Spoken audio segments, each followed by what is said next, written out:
안녕하세요. 법률방송 초대석 전혜원입니다.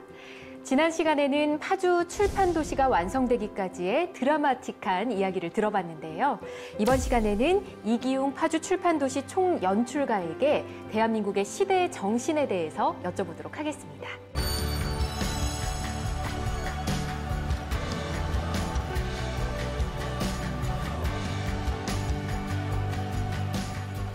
이사장님 안녕하세요. 반갑습니다. 네, 오늘 이사장님과 함께하는 마지막 시간인데요. 그런 만큼 이사장님이 우리 시대에 대해서 어떻게 생각하고 계시는지 말씀을 들어보려고 합니다. 자, 먼저 안중근 의사 관련 질문을 드려보고 싶은데요.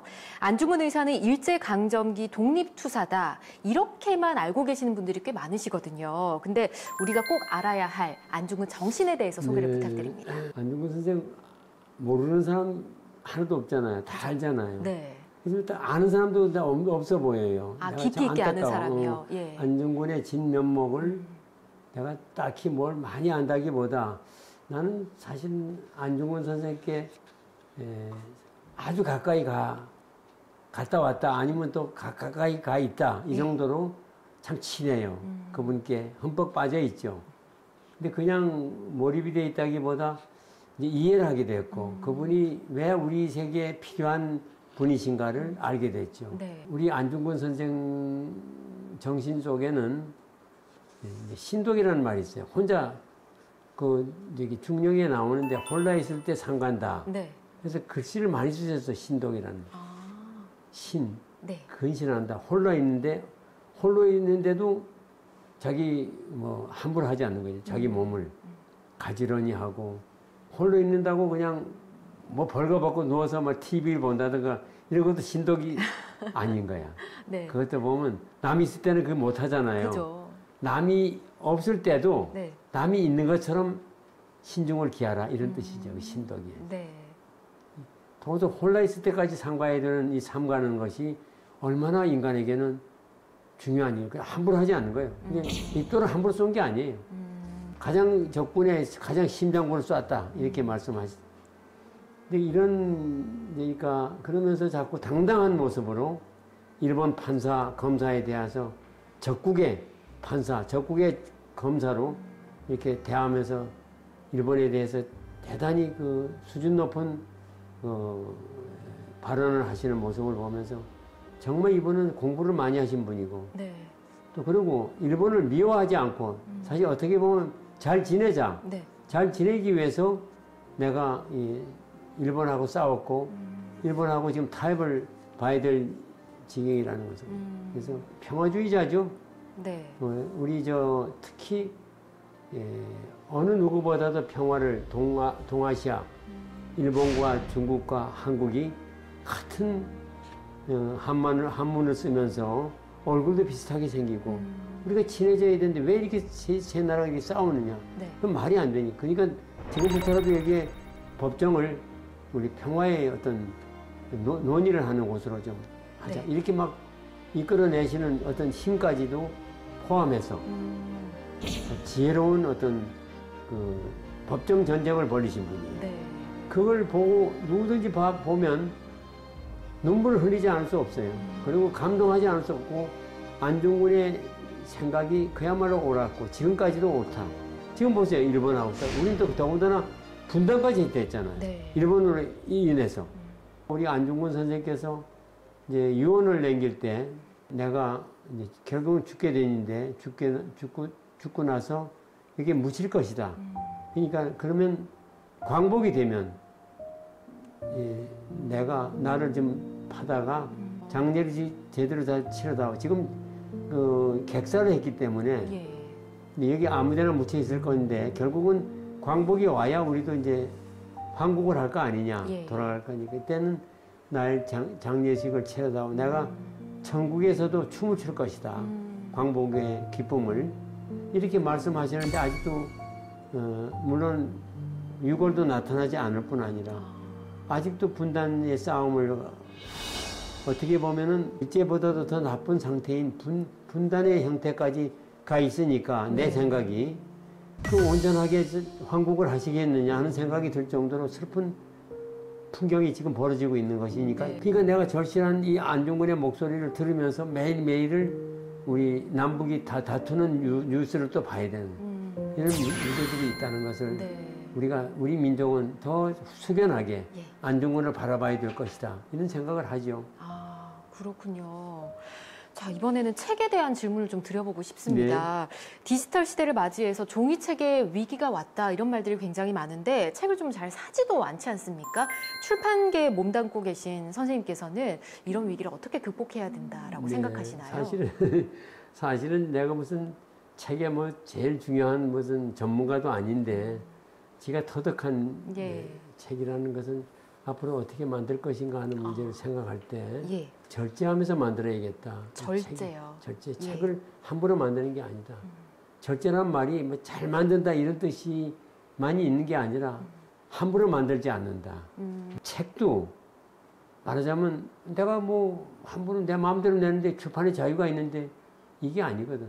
책이라고 하는 것은 말을 담는 그릇이기 때문에 기록을 담는 그릇이기 때문에 그 기록이라고 하는 것은 참다운 기록이어야 되고 또 기록답게 만들어서 오래가게 만들어야 되고 또 절제하면서 만들어야지 그 기록이 가치가 있는 것이지 뭐 여기도 만들고 저기도 만들고 찔끔찔끔찔 해가지고 막 만들어 놓으면은 그럼 어느 것을 읽어야 될지 모르고 어느 것을 기준으로 삼아야 될지 모를 때 진짜 곤혹스럽잖아요. 근데 어떻든 그런 근엄한 생각을 가지고 책을 대하지 않으면 우리 책의 문화가 오래 가겠습니까? 결국은 괴멸당하죠. 스스로에게 스스로 자멸해버리는 그 경지까지 갈 수 있다 하는 생각을 갖게 됩니다. 네, 이사장님께서 사람 농사를 잘하려면 책 농사를 잘해야 되고 건강한 책이 올바른 사람을 만든다 이렇게 말씀을 하셨습니다. 근데 우리나라 입시 문제가 참 심각하지 않습니까? 이사장님이 생각하시는 올바른 교육은 어떤 걸까요? 사실은 교육하지 않는 것이 교육이죠, 사실은. 엄숙주의가 교육을 망가뜨리고 있다는 사실을 많이 했습니다, 제가 성교장에서도 상당히 엄격했거든. 엄격하면서도 끊임없이 그 엄격성에 대해서 저항을 했습니다. 어렸을 때 상당히 저항을 많이 해서 제가 이제 어렵게 많이 핀잔을 많이 걱정도 많이 들었어요. 회초리도 맞고. 근데 지금도 그것이 참 나를 신통하게 생각해요. 그 어른들한테 저항할 수 있었다는 게 놀라운 그 힘 아닙니까? 교육을 제대로 받고자 하는 그런 외침 아니에요? 어렸을 때 내가. 뭐, 너 지금 알았냐? 무조건 그 순종하기를 바라시거든. 그때 내가 뭘 순종해야 될지도 모르는 사람이 뭘 순종하라는 얘기인지를 질문했어요. 근데 그걸 저항으로 받아들이시는 거예요. 근데 그런 것들이 나에게는 좀 괴로웠죠. 그럼에도 불구하고 나는 옳게 살아야 되겠다는 생각을 지금도 하고 또 분단이 아픈 것이고 일제보다 더 아픈 것이 분단이고 또 분단이 있더라도 싸우지는 말아야 될 것이고 이 전쟁을 계속하는 일으키는 요소들이 안 보입니까? 모든 요소들이 강대국의 요소들이 전부 전쟁을 촉발하고 우크라이나도 마찬가지죠. 똑같은 입장이에요. 근데 이런 것들을 우리가 자꾸 그쪽으로 몰고 가는 세력에 대해서는 평화를 부르짖어야 되는데 아직도 평화가 뭔지도 모르고 일본처럼 전쟁을 일으키려고 하는 지배하려고 하는 이런 힘들은 우리가 이건 단호히 해야 되는데 이런 것들도 교육의 한 큰 축을 이뤄야 됩니다. 그리고 교과서 만드는 거. 교과서는 출판인들이 만드는 거지 어떻게 정치인이 만듭니까? 정치인들이 뭐 이래라 저래라 하고 말이죠. 말도 안 돼요. 학자들과 교육자들과 그 편집자가 만드는 거예요. 책은. 교과서는. 그건 전부 다 놓치고서 이게 보십시오. 교육을 제대로 할 수 있는 틈이 아닌 거예요. 그래서 나는 이 교육은 적어도 자기 인간의 영역을 확보해서 인간주의자들이 교육을 시켜야 되는 것입니다. 교육시키는 게 아니에요. 교육을 스스로 크는 거예요. 어린이들이 스스로 크게 만들고 올바르게 크게 만드는 거. 그 기회를 주는 것이고 거기에 대해서 우리 젊은이들을 보호해야 됩니다. 이사장님, 그리고 현재 대한민국의 세대 갈등이 또 심각하지 않습니까? 그래서 우리나라 자살률이 세계에서 가장 높다고 이제 젊은이들 보기 민망하다 이렇게 말씀해 주셨는데 심각하죠. 이걸 어떻게 극복할 수 있을까요? 근데 사실 이게 환경이 참 문제입니다. 환경이 문제고 환경도 말이죠. 이 도시에 사실은 이런 도시에 자꾸 이제 우리 군인들 많잖아요. 근데 여기 와서 좀 여기서 좀 한 바퀴 돌고 가라고 해도 좋다고 그래 지휘관들은. 예. 그래서 그걸 협업을 하다가 코로나 때문에 멈춰버렸어요. 안타깝더라고요. 예. 잘 나가는데. 근데 이런 것처럼 이 군대 생활도요 풀어줘야 돼요. 풀어줄 때 풀어주고 와서 이게 여기 체계 도시에 와서 그 지휘관들이 그렇게 좋아해요. 그 위험으로부터 위험한 곳에 내보내는 게 아니라 이쪽이 얘들한테 아주 얘를 사람답게 병사들을 대하니까 훨씬 줄어든다는 거예요. 위험률들이. 예. 근데 그걸 안 믿고 사람 규제한단 말이야. 자꾸 얽어매고 뭐 하는데 그렇다고 해서 군인은 또 싸워야 되는 또 군인의 의무가 있기 때문에 예. 그런 교육은 때로 받아야 그것도 교육도 효율적으로 할 수가 있다는 거예요. 근데 그것이 자꾸 처음서부터 안 되는 걸로 되니까 안 되는 것이고. 그래서 나는 이 학교나 이런 또 특히 학교가 돈의 위험으로부터 또 젊은이를 방치하고 있는 거예요. 네. 이 세대 간의 갈등이라는 게 뭐냐면 이제 뭐 직장 내에서도 생기잖아요. 네. 근데 그것을 자리다툼하지 아니하고 어떻든 그 순한 원리에 의해서 이게 자연스럽게 하면은 또 우리가 또 물려줄 건 물려주고 네. 또 안 물려줄 것은 안 물려주는 여러 가지 방법이 있을 수 있잖아요. 이 사회에 어떤 봉유할 수 있는 그 연로한 분들이 기여해야 될 일들 이런 네. 자리를 많이 만들어서 그분들에게 그걸 하도록 하면서 국가 돈을 좀 쓰면 될 거 아니에요. 공금을 그런 데 쓰는 것이고 또 상당히 수익을 많이 내는 그런 대기업들은 또 조금 이익금을 환수해서 이 순환 원리에다가 그분들 참여하게 하고 하는 그런 예산 안배라든가 이런 것들이 정말 그 정치적 감각, 그 무책임한 정치적 감각 가지고만이 아니라 네. 좀 이 교육자들이나 그 학부모들이나 사업가들이나 이런 분들이 좀 이렇게 해서 이 건강한 사회 만들면은 네. 능률이 더 올라가고 하는 이런 부분들을 좀 하면 안 될까? 이 출판 도시 같은 거 많이 활용하면 이 빈 공간들이 굉장히 많아요. 대한민국 자살률 세계 1위에 대해서 이제 거기서 젊은이들한테 오는 면목이 부작용들이죠. 없다고. 부작용. 아니 제가 그 교과서 자유발행 제도 가지고서 한번 세미나를 했어요. 오래전에. 예. 그때 내가 그때는 50대였습니다. 50대의 자살률을 좀 검토해 보니까요. 초등학교 애들 자살률이 엄청 많아요. 내가 그거 보고 이제 놀래 자빠졌다니까요. 통계를 내가 통계 조사했거든. 예. 전국적으로. 네. 근데 그것이 지금 그 자살률을 또 비밀이기 때문에 함부로 하려고 안 해요. 아니, 자꾸 속이는 거예요. 네. 속일 이유는 도대체 왜 어린애 죽었다고 그 죽인 걸 왜 비밀로 합니까? 통제해요, 행정하는 거지. 왜 그런 거 왜 조사하냐고 그러고. 근데 그런 것이 지금 정확하게 통계가 이제 나오기 시작하거든. 이제는 그런 거 막지 않아요. 막을 수도 없어요, 통계가. 근데 그런 걸 통계를 내가지고 일단은 그 통계 그 자살의 원인을 네. 풀어줘야죠. 자살의 원인이 뭐라고 생각하십니까? 뭔가 강압적인 뭐 이런 게 있지 않았을까요? 그렇죠. 인간을 우울하게 만들거나 모든 환경이 그냥 돈이 있어도 게임 머리 하다 보니까 이미 그게 병이 들어버린 거예요. 네. 그러니까 자기 제정신이 아닌 사람도 많죠. 또 쏘잖아요. 총 쏘는 거. 예. 이런 거는 산 사회가 길어낸 거 아닙니까? 근데 이런 것 포함한 여러 가지 부작용들은 네. 자살률이라고 하는 것은 뭐 이름 알 수 없죠. 우리나라가 제일 많다는 건 아주 상당히 회자되고 있는 부분 같아요. 그러니까 그것은 뭐 제가 그 전문가도 아닌데 함부로 할 수 없지만 그러나 이게 경쟁, 네. 오직 경쟁만이 미덕이고 또 많이 돈을 버는 사람만이 그 존경받는 사회라고 착각하는 거예요. 네. 결국은 착각이거든.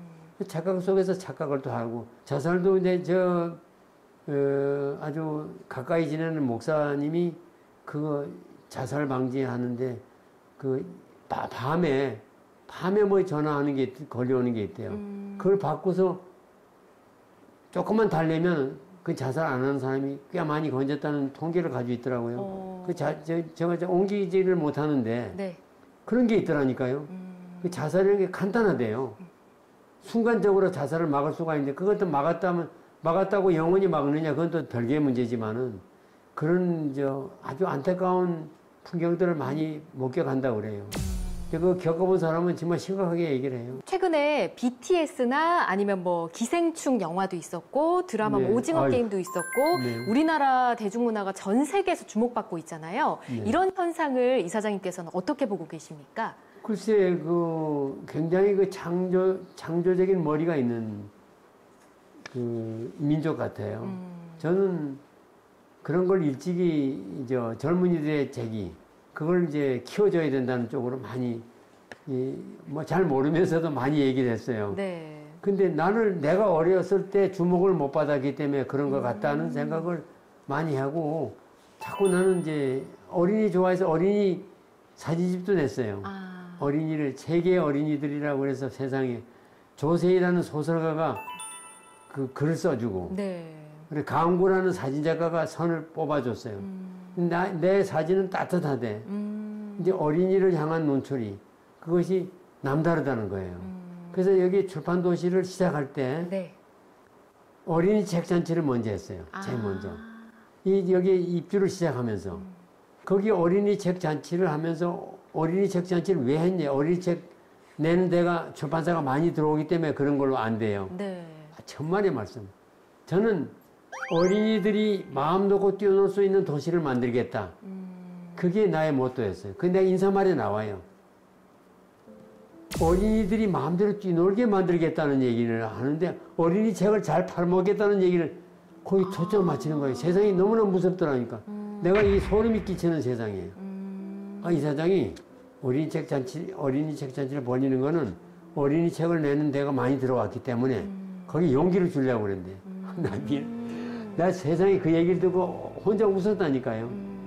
어린이들이 뛰어놀면서 안전한 도시를 만들겠다. 미래는 미래 나오는데 그 안전이라는 말 자체가 당장 거기서 다치지 않는 거 그것만 생각하는 거예요.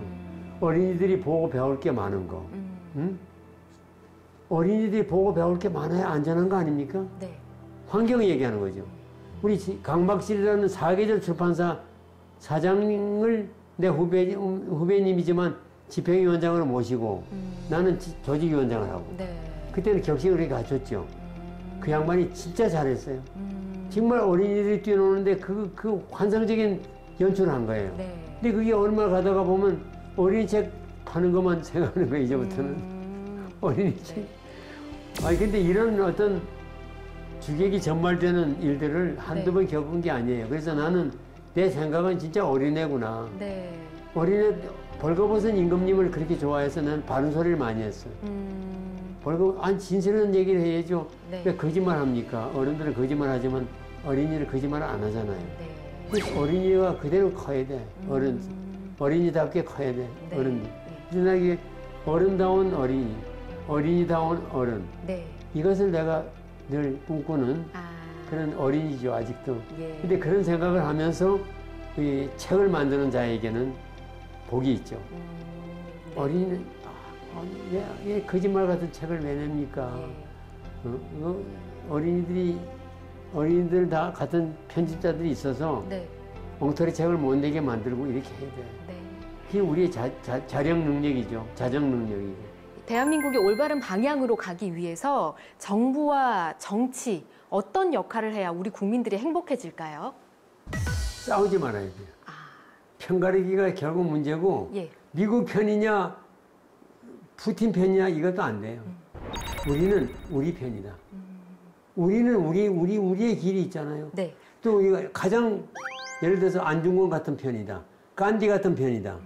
아니면 누가 또 좋은 분 있죠? 평화주의자. 네. 우리 테레사 수녀 같은 편이다. 네. 아주 가장 좋은 분들을 꼽아서 그분 편이라고 그래야죠. 왜 편을 가립니까? 편을 가르지 말고. 이념이 뭐가 그리 중요하고 이념이 자기 몸 살려줬나요? 나는 적어도 정치하는 분들이 좀 양심적이었으면 좋겠어. 자기는 양심을 속이는 것이 정치인이라고 오판하시는 거야. 사실 정치는 맹자에도 나오자면 다른 것이 정치지. 자꾸 어떤 그 기교가 있다거나 그것이 아니다. 이렇게 말했는데 그 정치가라고 하는 것은 바르게 네. 다스리는 것인데 다스리는 게 아니라 이렇게 받드는 것이다. 바르게 받드는 것이다라고 이제 해석을 하는데 근데 그것이 지금 말을 제대로 안 쓰기 때문에 그렇게 된 거예요. 정치라는 말을 안다면 네. 그 말을 이해 못하는 사람들이 말만 가지고 살잖아요. 바른 말 하라고 그러는 거 바른 말 안 하면서 바른 말 한다고 그러잖아요. 근데 말을 책도 그래요. 바르게 책을 안 내니까 결국 사람들이 오염된 거죠. 결국은 그 말 배우기에서부터 잘못된 것이다. 네. 그럼 이제 마지막 질문인데요. 네. 지금 방송 보고 계시는 시청자분들께 꼭 당부하고 싶은 말씀 한 말씀 부탁드립니다. 지금 말 마지막이라면 사실 말에 대한 그 언어가 서야 사람이 선다고 옛날 분이 그랬거든. 말이 서야. 말 똑똑히 해라. 우리 성배정 어른마저도 그렇게 하셨어요. 말 똑똑히 해라. 너 말을 분명히 해라. 말 바르게 해라. 근데 말은 여러 가지죠. 바르게 하고 똑똑히 한다는 거, 사람답게 한다는 거 어렵잖아요. 네. 한마디로 정의하기 어려운 게 있는데 그것이 결국은 가장 모델이 잘된 책들, 잘된 책을 읽고 잘 말씀 잘하시는 스승의 말에서 배우고 그런 것이 돼야 되는 것이죠. 그런데 그렇다면 하루아침에 뭐라고 얘기하겠습니까? 결국 말의 문제고 문자의 문제고 언어의 문제입니다. 근데 언어가 많이 비뚤어져 있고 또 왜곡되어 있고 쓰는 방식도 상당히 중구난방으로 되어 있죠. 중구난방. 지금 우리 언어의 가장 혼란기에 와 있다고 봐도 과언이 아닌데 그러기 위해서는 전장 바짝 차려야죠. 네. 뭘 말 한마디 하더라도 반듯하게 하고 한마디 글을 쓰더라도 반듯하게 쓰고 네. 그리고 책도 반듯하게 읽어서 이것이 읽을 만한 가치가 있는가를 판단하고서 책을 사고 네. 해야 되는데 책만 잔뜩 사놓고 꽂아놓고 책 좋다 이렇게 얘기하는 것도 어폐가 있는 거예요. 여러 장의 책 박물관에 있는 책들은 제가 읽으려고 사놓은 것들이 제 손을 거쳐간 책들이 거의 대부분입니다. 네. 99%가 아마 제 손을 거쳤을 건데 오늘 요즘 보니까 우리 후배들이 많이 또 사놓는데 내가 그걸 고르고 있어요. 내 자식들에게도 우리가 고르자. 지금도 고르는 그 노력을 버리지 말자. 그래서 이제 신문 3개가 압축해 놓으면 그 신문 3개에서 또 고르자. 네. 그런 것들을 통해서 우리가 적어도 양심을 믿는 그런 사회를 만들면서 이 양심이 살아있지 않고는 어떻게 살겠어요? 네. 그러니까 우리가 어느 정도 이렇게 믿기 때문에 사니까 여기서 좀 한 단계 올라가려면 네. 정치도 좋아지고 경제도 좋아지고 아니 돈만 많다고 경제가 좋아집니까? 돈도 있지만은 인간이 있는 간다와야지 그 경제가 되는 것이죠. 경세재민 아닙니까? 경세재민이 경제예요. 네. 세상을 구하는 것이 경제라고 그랬어요. 그리고 백성을 구하는 것이 경제라고 그랬는데 그거 우리 같이 더불어 살아야죠. 더불어 같이 사는 것이고 그래서 그것은 언어에부터 모든 것이 출발한다. 네. 생각하고 말하고 행동하는 데서 오니까 삼박자를 잘 만들자 이런 얘기죠. 그것이 저에게는 그 당부드리고 싶은 결국은 책 잘 만들고 말 잘하고 네. 교육 잘 되고 네. 환경 좋아지고 이런 거 아닙니까? 네. 알겠습니다. 싸우지 말고. 네. 이사장님의 제언이 이정표가 돼서 우리나라가 단순히 경제적인 발전뿐 아니라 정신적으로도 성숙해지는 그런 나라가 됐으면 좋겠습니다. 오늘 함께해 주셔서 고맙습니다, 이사장님. 감사합니다. 네, 시청자 여러분, 법률방송 초대석은 여기까지입니다. 다음 시간에도 여러분을 위한 특별한 분을 모시고 다시 찾아뵙도록 하겠습니다. 고맙습니다.